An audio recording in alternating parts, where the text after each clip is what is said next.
Hello, I am Mr. Shrum, and I am back with another biology tutorial.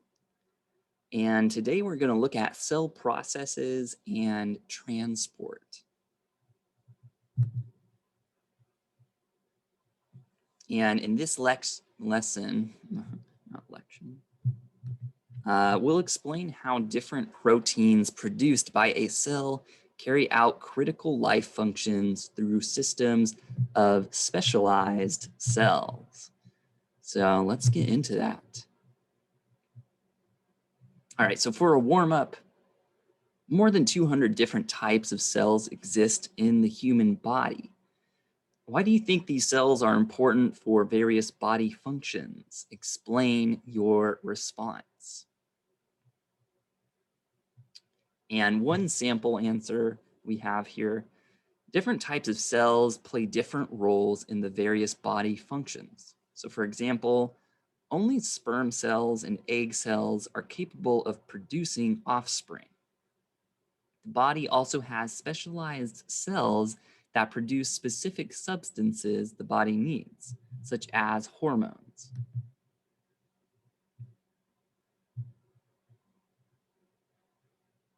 Second warm-up, most fad diets focus on restricting certain types of foods and nutrients. What do you think would happen if someone ate an extremely low protein diet without the approval of a doctor? What side effects might the person experience? And one sample answer we have, protein builds and repairs body tissues. So a person who eats a low protein diet might experience symptoms like slow wound healing.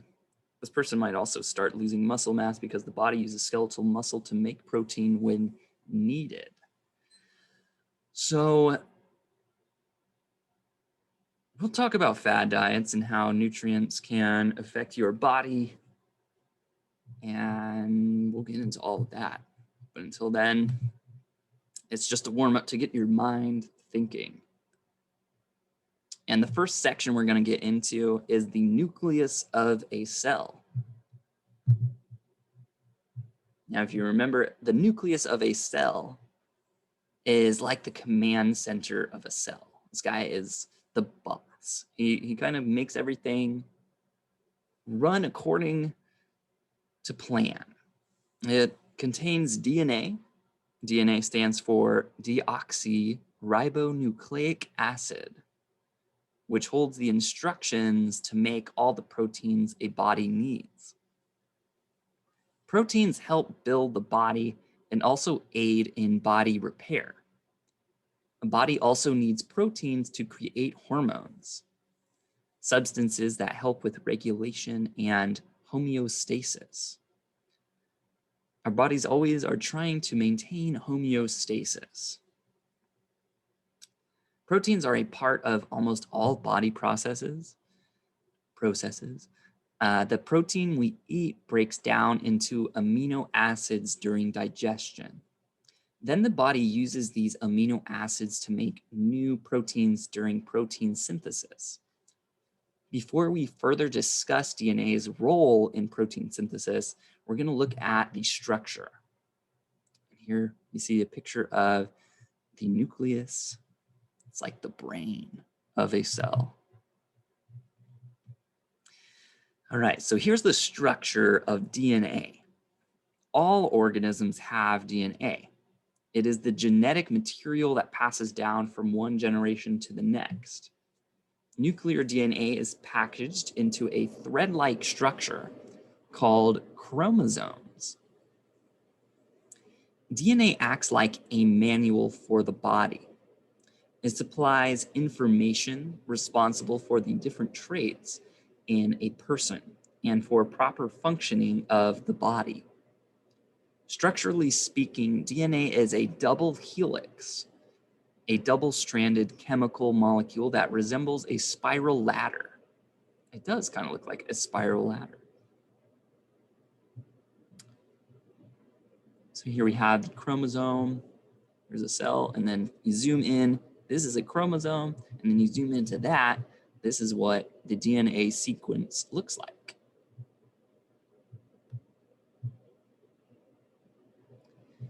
DNA consists of nucleotides. These special molecules are made of nitrogen bases, phosphate groups, and sugar molecules. Nucleotides arrange in order across the double helix, with the sugar and phosphate groups creating the sides of the ladder, and the nitrogen bases creating the rungs of the ladder. So here shows the yellow part is sugar, red, phosphate, and then the color section in between is the base, and that's the nitrogen. Okay, so sugar, phosphates along these sides, and then nitrogen bases in between. And they're all color-coded. The 4 nitrogen bases, adenine, guanine, cytosine, and thymine, align themselves along the 5' and 3' directions. Adenine pairs with thymine, and cytosine pairs with guanine. So here we have thymine and adenine, pink and yellow, and then light blue and darker blue, guanine, cytosine. And the terms 5' to 3' direction and 3' to 5' direction indicate the direction in which the DNA strands are replicated. The 5th carbon in the deoxyribose sugar molecule, deoxyribose sugar, that's why DNA is called that, because this is what it is made out of, right? That is the structure of DNA. So we have a deoxyribose sugar molecule, and the 5th carbon in that sugar molecule of the nucleotide has a phosphate group attached to it. And that is denoted as the 5' end. So 5th carbon, 5'. 3rd carbon of the sugar molecule is called 3'. And the 3' end has the hydroxyl group attached to it. So 5', 5th carbon has a phosphate, 3rd carbon, 3' has a hydroxyl group. DNA is a continuous strand of nucleotides. Segments of DNA that encode for proteins are called genes. An area of DNA that codes for a protein or certain nucleic acid. And the gene, you've heard the term before, the gene is a fundamental unit of heredity. Everything from eye color to hair texture is controlled by genes. So here we go. The sequence of this single strand of DNA is A, T, T, C, G, G, C, T, A, T, T, T, A, C, G, A, T, T, G, C, C, A, T. To complete this model, what should the nucleotides on the other strand be? Start with the top of the strand and work down. And the sample answer is TAAGCCGATAAA. And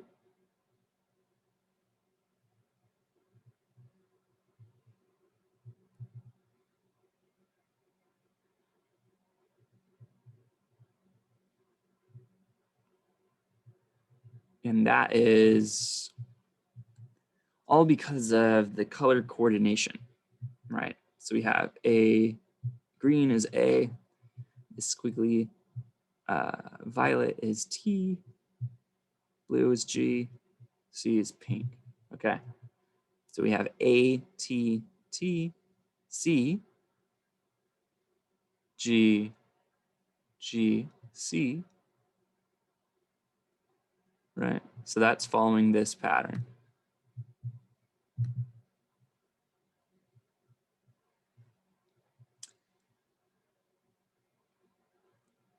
And because A and T go together, G and C go together, if this is A, then it has to attach to a T down here, right?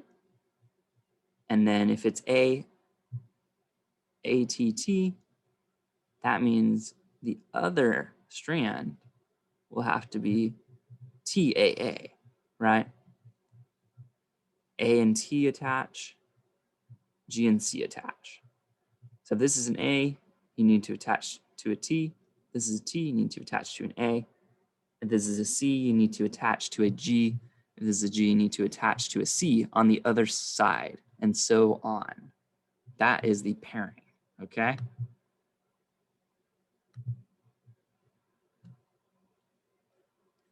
Protein synthesis. We now know that genes encode for proteins. Proteins are large, complex molecules that play an important role in the structure, function, and regulation of tissues and organs in the body. Proteins are made of long chains of amino acids and are the end products of translation. Translation, that's the process in which the ribosome attaches to messenger RNA and forms a protein. Enzymes help the replication of DNA, synthesis of single-stranded RNA. RNA stands for ribonucleic acid. From DNA occurs by the process of transcription. Transcription is the process in which messenger RNA is made from DNA. So here we have deoxyribonucleic acid, and we have ribonucleic acid. RNA is similar to DNA, except that it has uracil as one of its nitrogenous bases instead of thymine. So you see this color uracil is on this one, and that replaces the thymine in the other structure. The process of protein synthesis starts in the nucleus with the formation of specific RNA molecules known as messenger RNA or mRNA. These RNA molecules that interact, or they then interact with ribosomes, and the assembly of amino acids into proteins takes place.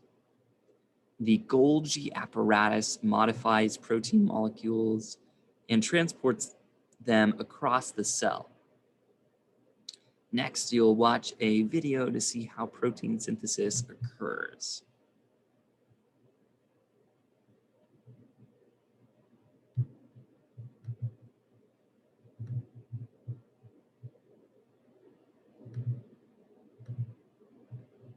And I'll upload this video to Canvas. I don't think I can show it here. It might get taken down by YouTube. But I'll upload that to Canvas. Actually, I'll download that right now. Yeah, why not? And then you have a lesson activity.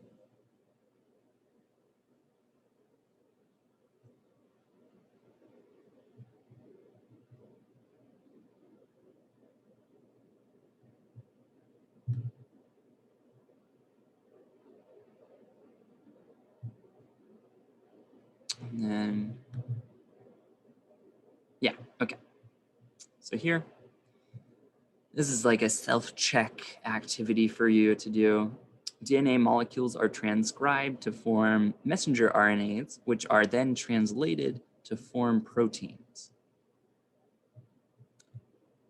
So we have DNA molecules transcribed, they form messenger RNAs, and then those are translated to form proteins. So in science, models can show a process that's difficult to observe directly. Using the style of the model shown below, draw the processes that describes the rest of the steps in protein synthesis.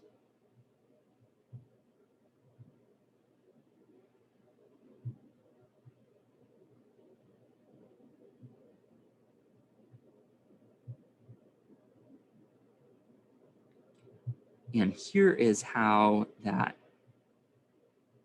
model would be created, okay?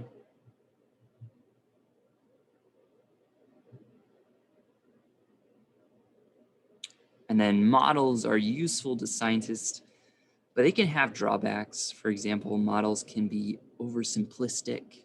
It can try to make things appear more simple than they are, while things are really more complex. Or show only part of the structures involved in the process. And the pros and cons here, simple images make the process easy to understand, which is good. The model accurately shows that synthesis has distinct stages. The model doesn't accurately show nucleotides in DNA and RNA. The model doesn't differentiate between the locations of processes, and it fails to show which processes occur in the nucleus and which occur in the ribosome. So it's simple, but it doesn't show detailed parts of protein synthesis.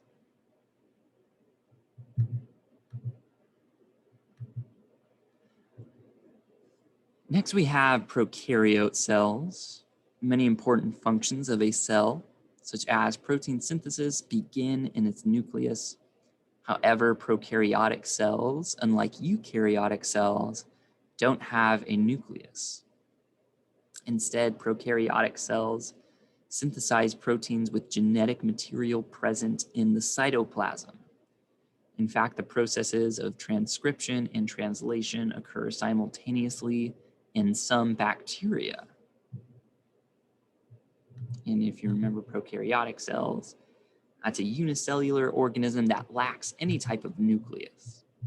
Eukaryotes are unicellular or multicellular organisms that do have defined nuclei.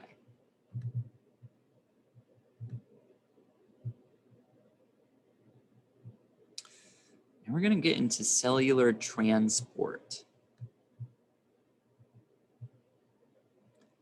Cellular transport.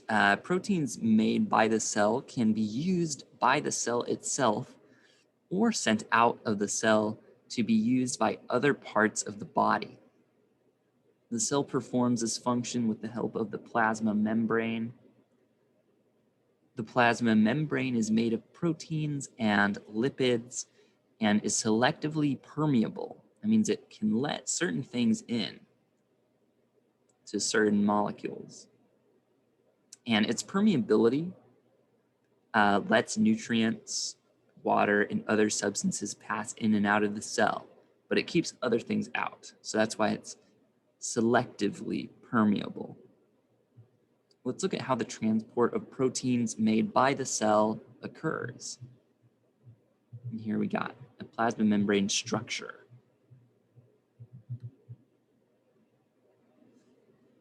Here we have endoplasmic reticulum and the Golgi apparatus. And protein synthesis and distribution.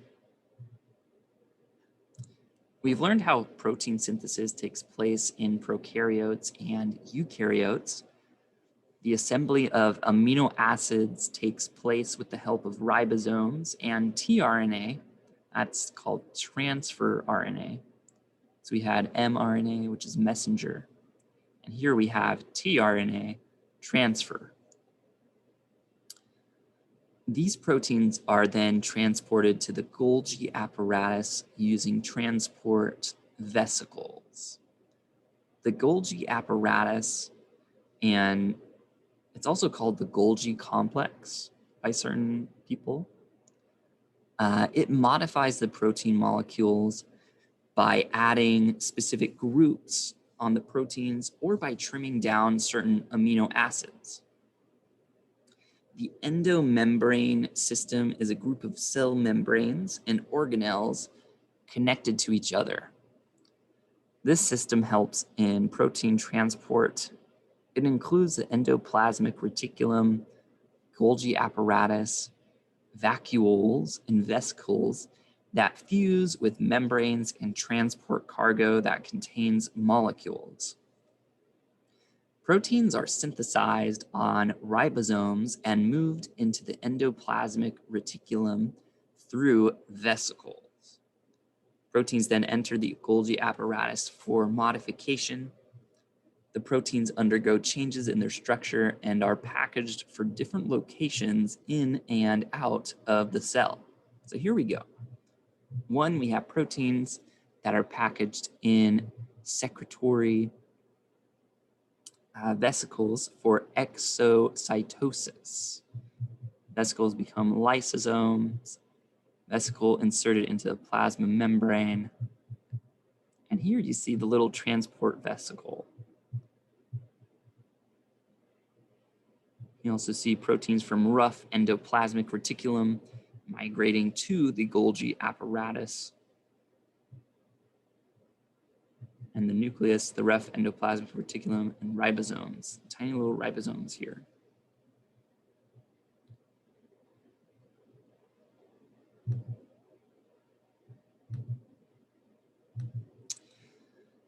The enzymes in the Golgi apparatus can modify the proteins depending on their secretory pathways. The Golgi apparatus can perform these functions, and the functions are the packaging of the protein into vesicles so the cell can secrete it for further use. It can also package the proteins into vesicles to transport them to other parts of the cell. It can also use specific proteins made by the ribosomes to make enzymes for the lysosomes. Many of the proteins are delivered to the plasma membrane, where required proteins are attached to the membrane. Some free-floating proteins may be released into extracellular space or outside the cells themselves. Vesicles play the role of delivering proteins to specific destinations. Plasma membrane is a semi-permeable membrane made of lipids and proteins. Different substances move in and out of the cell through the membrane. However, this transport is dependent on the size and shape of the molecules being transported. Now let's examine the two types of molecule transport, passive and active. Here we get another picture of the Golgi apparatus, the vesicles, and the cell membrane, and the secreted proteins. So into the vesicle, secreted proteins.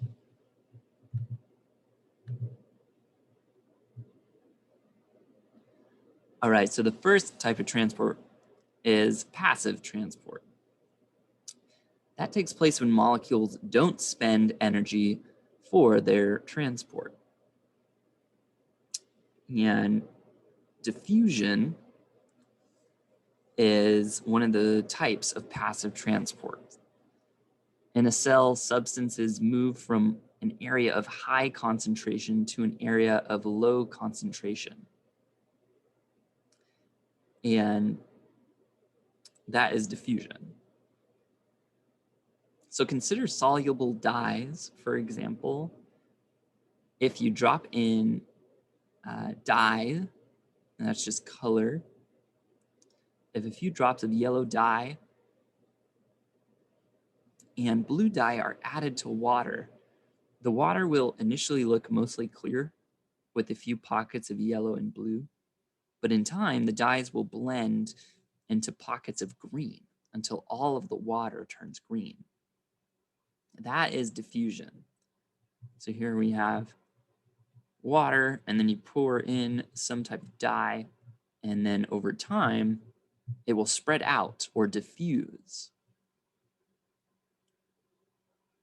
The dye molecules diffuse to achieve equal concentration. The substances move in and out of the cell to balance the concentration of the cell with its surroundings. Most molecules diffuse with the help of the thermal energy they possess. Small molecules such as oxygen and carbon dioxide move through the cell via diffusion. Osmosis. Osmosis is a form of simple diffusion. It's the movement of water molecules across a semi-permeable membrane. And osmosis depends on the solute concentration of a cell and its surroundings. So based on that parameter, there are three types of solutions. We have hypertonic, hypotonic, and isotonic. If it's hypertonic, the concentration of solutes is greater outside the cell than inside the cell. In hypertonic solution, water will move from the cell to the surroundings. Hypotonic solution, the concentration of solutes is lower outside the cell than inside the cell. So in a hypotonic solution, water will move from the surroundings into the cell. Isotonic solution, that is in that type of solution, the concentration is the same inside and outside the cell. So there will be an equal transfer of water molecules between the cell and its surroundings. And that's illustrated here. Isotonic, you have some moving in, some moving out. Hypotonic, H2O is going to move into the cell in hypo, and then water is going to move out in hypertonic.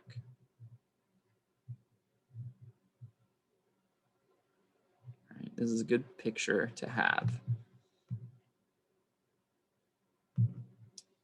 And then I'll do this last one, and then I'll stop the lesson and come back to it next time. So facilitated diffusion, large molecules like sugars or substances that carry a charge can't usually pass through the membrane.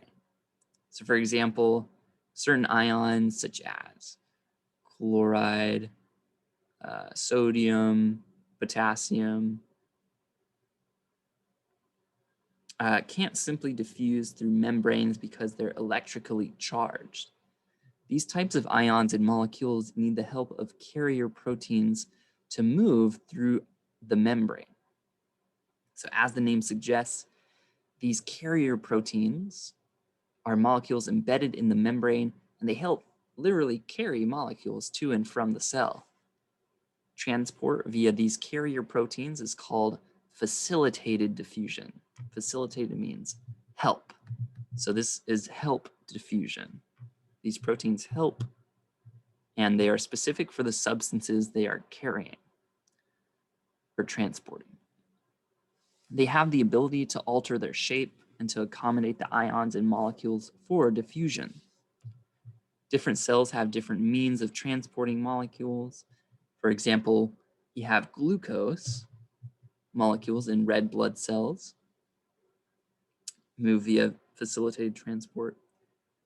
And that's a form of passive transport. So we're all still seeing passive transport. In stomach epithelial cells, however, glucose molecules move via active transport. We'll talk about that next time. And that depends on energy. So passive means no energy is necessary. And active transport means that a substance has to use some energy to move itself. So we'll see that next time. But until next time, have a great rest of your day. Stay safe and warm. and happy second semester. All right. See you guys later.